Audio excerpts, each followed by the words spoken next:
Sir, for this new hat, who is the worst rugby pundit you've ever seen on a show? John Bradshaw Layfield. Thank you. This is the Rugby Odds, where an unlikely pundit panel of a wordsmith, a WWE legend, a rugby star, and a supermodel scour the globe, seeking best bets and bad behavior. Are you not entertained?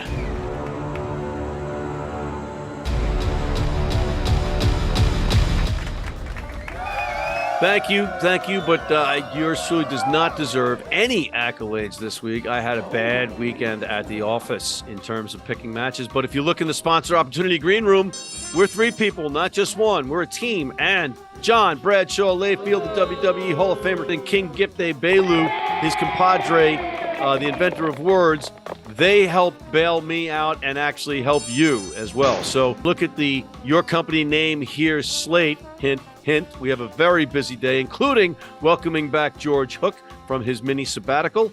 And let's bring in John and Gift. Guys, 19 and 17, and I owe you an apology. I was horrific. And I blame Paul Boyle. More on that later. But I was 5 and 7. You guys bailed us out, each going 7 and 5 in what was a ridiculous week in terms of favorites and home teams, just letting us down.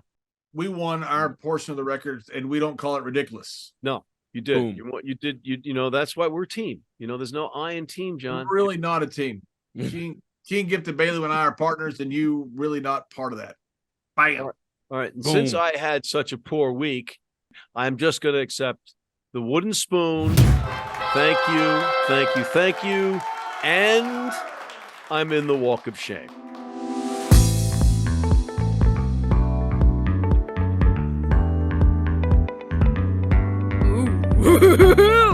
Hard to believe yours truly getting both of these accolades or dubious distinctions in the same week. So you had a record this past week about as good as the MLR.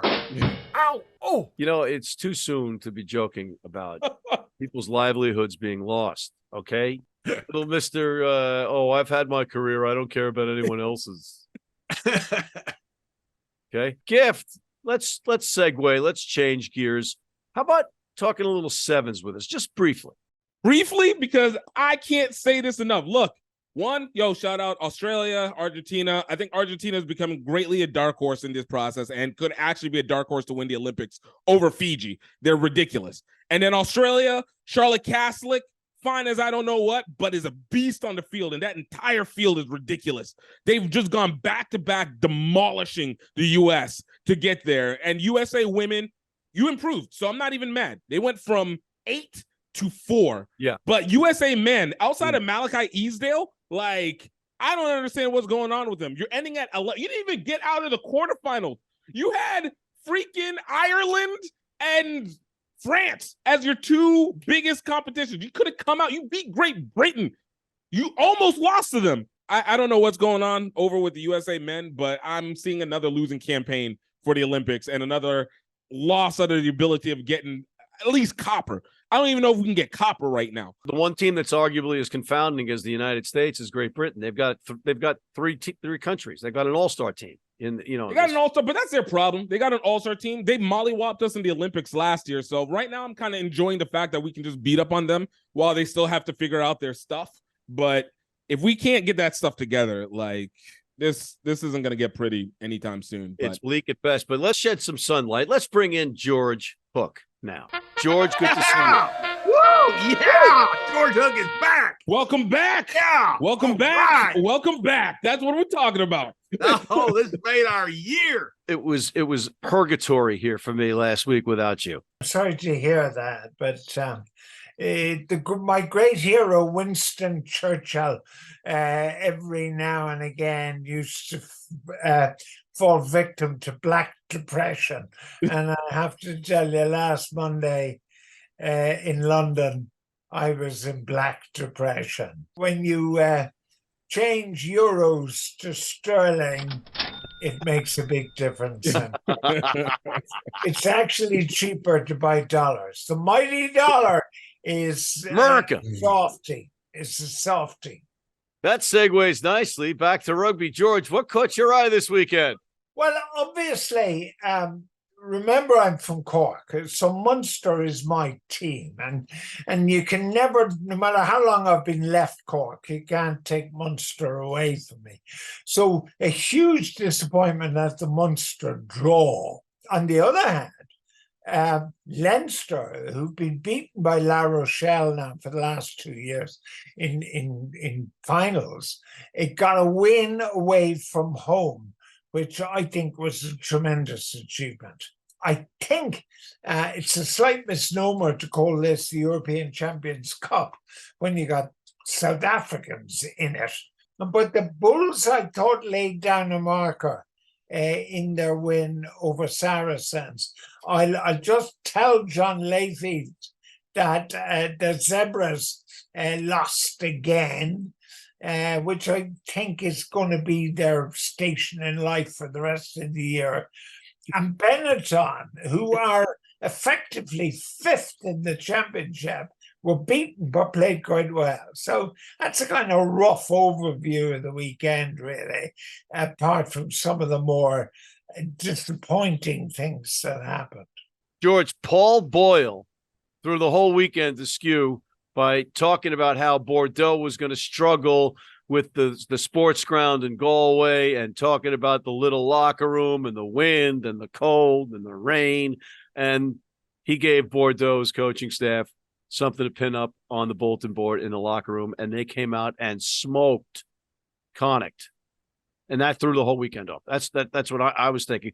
Did you catch any of that? Connacht were just bad, but I mean, Boyle talking about the weather in Galway is hardly to make the headlines in an Irish newspaper. I mean, the weather in the west of Ireland isn't really a talking point in Ireland, you know? I mean, it rains over there all the time. So, I mean, what's new? So I thought he was talking claptrap. He should just shut up. Yeah, Ireland has 3 months of bad weather followed by winter, I think is what it is. So, George, actually, I love the Emerald Isle. I don't like Matt, but he's not from there. So, George, I got a question for you with Saracens. I know an observation, but a question. Saracens was the only team that lost. The Premiership boat raced a bunch of teams, which I think was surprising to a lot of people. Fans out there like to question, who is the best league? Who is it? URC? Is it Premiership? Is it top 14 between these three? Except for Saracens, which was playing down in altitude in Africa and had Maro Itoje out for a yellow card for a big part of the second half. They're the only team that lost. Premiership had stellar results. Who, in your opinion, and is this indicative of Premiership, is the best league between these three? You've got to talk about the Premiership in the context of the English national question. We are now having more, Farrell was the first, but we're now having more and more players saying, we're not going to play for England this year. We're going to take a rest. Now, in 150 years, nobody ever turned down an invitation to play for their country. Nobody. Now, because these guys are earning their corn from the actual clubs, they're delivering for the clubs. It's always been a very competitive league, despite losing three great clubs in Worcester Wasps and London Irish. Short answer to your question is that the Premiership is a very difficult competition, even still in its weaker position. Gift, since you're the closest thing that we have to somebody that's French, what did you notice this weekend, or caught your eye? Shout out to South Africa being the only thing that could be competitive against any of the Premiership teams, with the Stormers doing something, and of course Rossing 92 against the Harlequins, because France didn't really do anything except for what La Rochelle barely getting anything through. I have to have questions about whether or not that whole side is worth it. Is the top 14 actually good? And then the other thing was, I actually liked this competition. This felt like the club version of the Rugby World Cup, in my opinion. You know, like, we got to see a little bit of the combination of all. If this had just been the European Championship, I think it might have not been as interesting, but add South Africa into it, it made it worth watching. We have to take a commercial break now. We'll be right back. Need a great price on a new vehicle? Sheehy makes it easy. Easy Price shows you our lowest prices on the Mid-Atlantic's largest selection. Find your best price online or at any of our 31 dealerships. It's easy at Sheehy. Sheehy.com. If you're in New York City and want to watch some great rugby, have some great food, and some great times, go to the world's best rugby pub, the Pig and Whistle on West 36th Street. And we're back with George Hook, John Layfield, and Gift Egbelu. John, do you have something you want to talk to George about? I do want to ask Mr. Hook this question about rugby in America, specifically United States of America. You had two teams that were canceled, that were not going to play this next year, and they were major markets. New York, one of the biggest media markets in the world. Toronto, one of the biggest media markets, certainly in Canada, but also in the Northern Hemisphere. That's going to kill any TV deals for this year with MLR.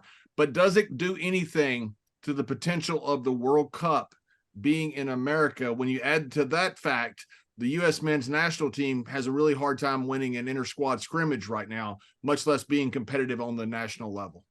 Well, there have been severe doubts expressed in Europe about whether the 2031 Rugby World Cup scheduled for America can survive financially. And now the news you've just broken makes that worry even greater. And like, I don't speak about America like some fella over in Ireland looking across the Atlantic. I've lived there, I've coached there, I've worked there with American rugby. American rugby hasn't made a shred of progress since I helped coach the national team in 1987. I mean, there's a huge doubt about the 2031 Rugby World Cup being in America, followed 2 years later by the Women's World Rugby Cup. In 2033. The women's game is less reliant on funding and sponsorship and television and all that sort of thing.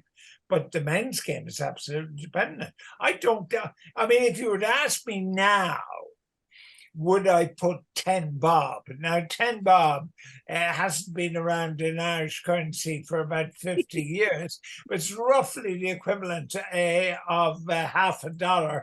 I wouldn't put 10 bob on this tournament taking place in America. Wow. I disagree. Maybe I'm the eternal optimist, but I think they'll get the New York franchise back. I think they'll get another Canadian franchise, and they may even get a Mexican franchise. But we do have the venues. They just have to be modified. And the soccer... Yeah, there's a great guy down in Mexico. He's a hotshot tight head. Pancho Villa, I think his name is. He's a real hotshot. I mean, he wrestled against John. Yeah, the Mexicans did well with him. You have a venue in Rome for gladiators, but we're not having gladiators come back. Okay, just because you have a venue, it could stay empty.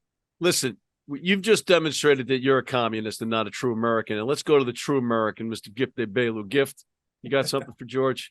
Well, look, if I'm going to stick to the transition of offense, I kind of want to talk what's going on with Owen Farrell, and then also kind of in addition to with Tom Foley, both of them taking like this leave of time off. Based off of the proverbial abuse that they receive from the media and the public and whatnot. John. Now, from your side, and look, I know you've also dealt with the nonsense as well, too. What is the state of like media discourse in its actual reality versus what's the actual like what the actual presentation of it is? Because it seems like that fan, heavy critique, heavy anger is a normal thing, but I used to think the U.S. had a worse version of it until you started to see these people do it. So for you, what is the take on the situation with this mental health break from the conversations? Yeah, well, I mean, there's two sides to this. There's the media, and the media are doing their job. The media's job is to sell newspapers or radio or television or whatever it is.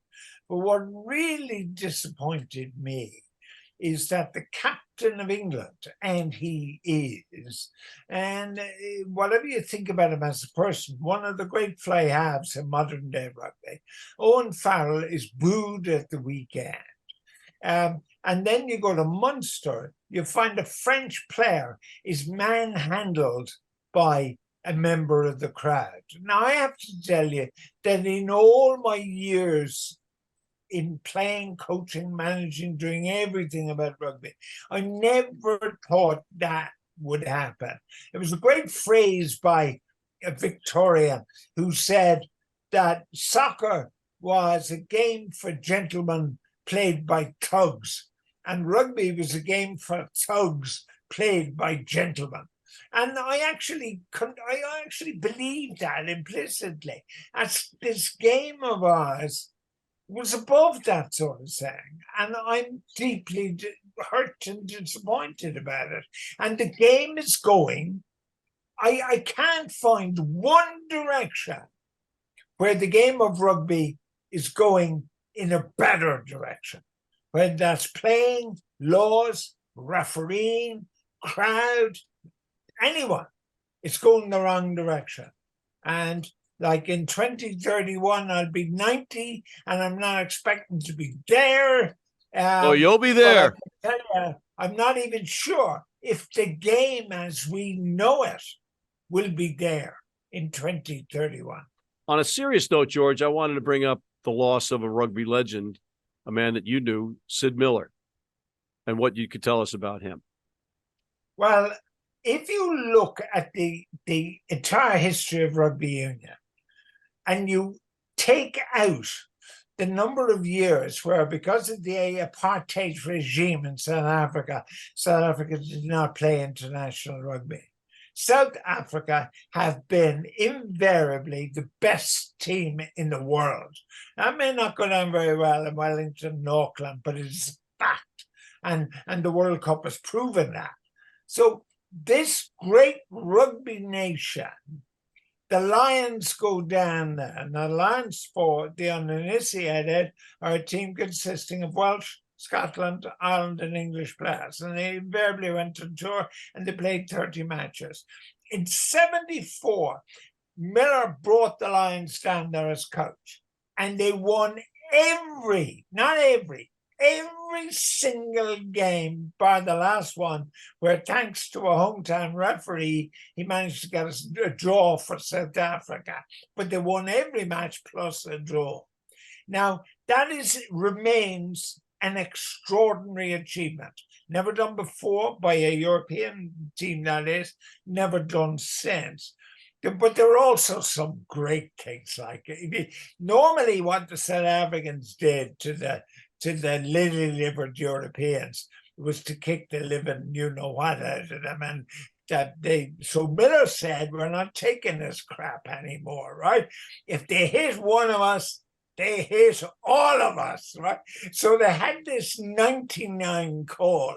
So when some big Springbok hit a Lion, the other 14 guys all joined in the fray. And there was a monumental punch-up. The referee didn't know what the hell was going on. The great J.P.R. Williams, fullback, said, I had to run 50 yards to get into the row. Right?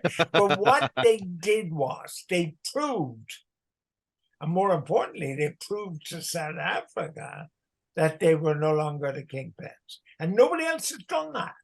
And then Miller, who'd been a great Irish loosehead, who had been a great Irish coach, became, and this is the most important thing, he became head of what is now World Rugby. It was the international board in those days. And he was magnificent. Now, when all these new laws they're bringing in, they're experimental laws, and they're subject to acres of research and all this thing. Miller just said, instinctively, I think this is what the law should be. And it worked. And we were lucky in Ireland. We had Sid Miller, we had the late Tommy Kiernan, and we had Ronnie Dawson, who's with us still, age 90. Those three guys, when professionalism came in, did such a fabulous job for us that the smallest nation on rugby earth eventually became #1 nation in the world. It's an extraordinary achievement. And these three guys did it. And Miller was part of it. That's the first line of a joke, right? Going into a bar. But 37 times for Ireland, 39 times for the Lions. That's extraordinary. Yeah. 3 Lions tours. Yeah. That's amazing. All right. Well, listen, we were going to let you go, but I want to take a quick break and bring you back and just get a rapid fire answer from you on the 4 Irish provinces in the upcoming weekend. We'll be right back.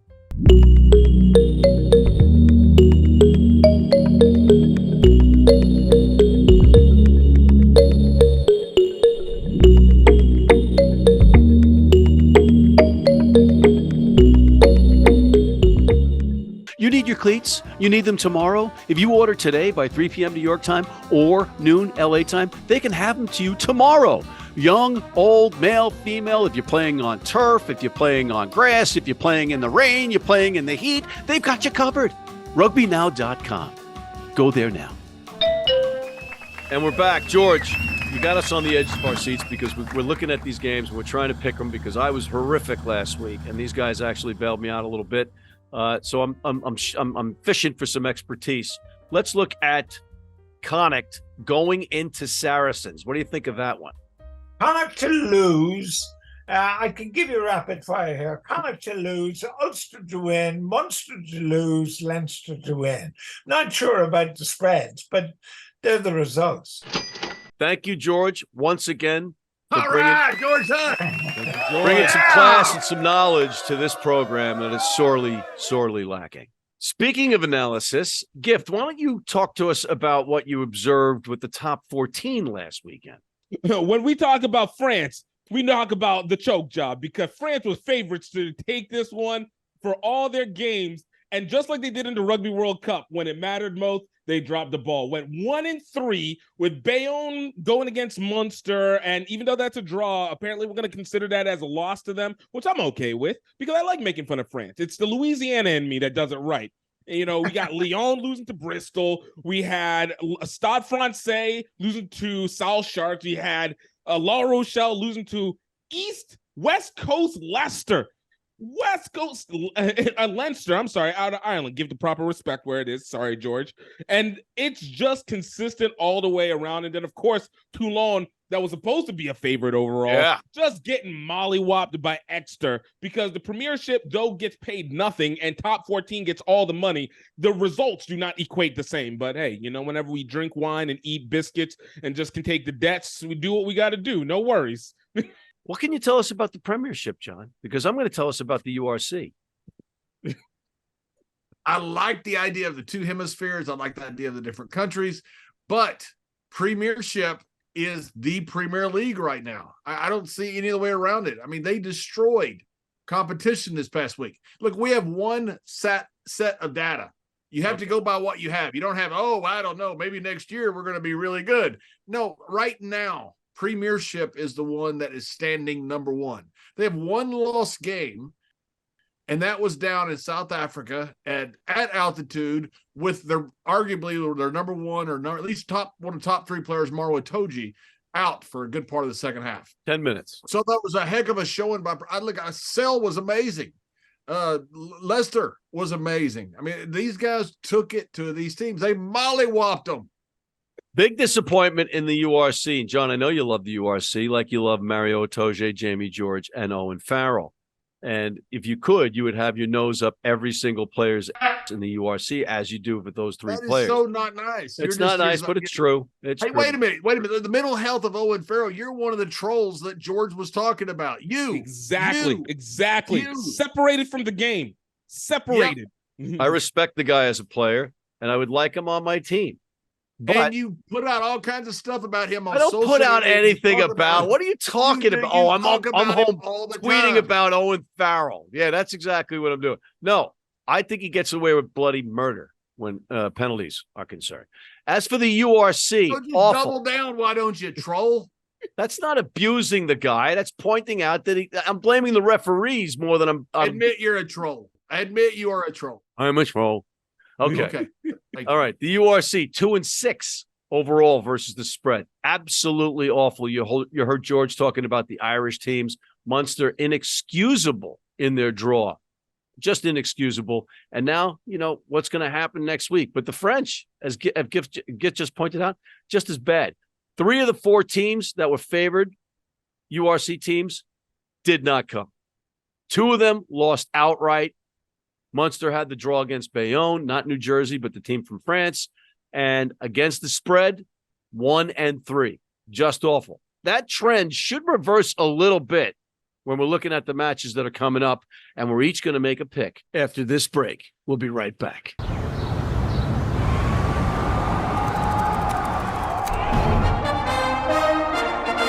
From New York City comes America's longest running and most popular rugby show. The biggest names in Major League Rugby, MLR highlights, and big match previews. Rugby Wrap-Up presents MLR Weekly, made in New York City. And we're back. Gift, give us a pick. Look, I'm going back to the people I just referenced. Bulls versus Lions. They're a fake lion. And give it to the Bulls because they're about to ram through another one. That's a violation of the 6th Amendment. John, who do you like? Sale and Leinster. I think Leinster wins, but Leinster played an incredible game. They've been terrible conditions against a rival in their hometown. They come back home, 24.5 points is too many points. Give me Sale to cover 24.5 points. Is it sell or sale? What I just said, it's Sell. And Munster over Exeter. How about that? All right, so you're gonna. Well, hey, if you hang around long, I'll just keep making picks. Munster over Exeter. I think Munster played terrible last week, and they're going to roll Exeter in a hostile environment. It's going to be a good game. All right, I'm going to go with Bath smoking Cardiff in Cardiff. How about your picks of the week? Gift. Keep talking about Ulster. Keep talking about Rosling, but you better put some respect on Rosling 92's name. On the road, taking on Ulster. Look for them to get the win and cover the points because it's only 1.5. John. Sia Khaleesi. Boom. Sia Khaleesi. Bam. La Rochelle blew the game last week. Now, no mistake about it. Leinster won the game, but La Rochelle lost their part of the game. They had so many mistakes of kicks. They had so many mistakes in that weather. They didn't handle the adversity like Leinster did. I think they're going to correct that this week. They are a great team. They're going out to South Africa to play the Stormers. I think they not only cover, I think they win the game. Wow, that's a gutsy call. Foolish, if you ask me. I didn't ask you, did I? Did I once ask you? No, I didn't ask you. You were under 500 last week. So if you're like, oh, I'd like my overall. Look at my overall. So you record. are a contrarian indicator. So now I feel much better about it because you hate it. I like Leicester. Get 8.5 in Paris versus Stade Francais. On that note, we're out of time. I want to thank goodness we're out of time. Layfield, the WWE Hall of Famer, King Gift Egbelu, the inventor of words, George Hook, the Irish legend. Thank you for tuning in. Please check out our other shows, including MLR Weekly, the College Rugby Wrap-Up. Hit that subscribe button on YouTube. Sign up for our weekly newsletter, and please join our American Red Cross blood donor team. It's a yard sale. Would you go home?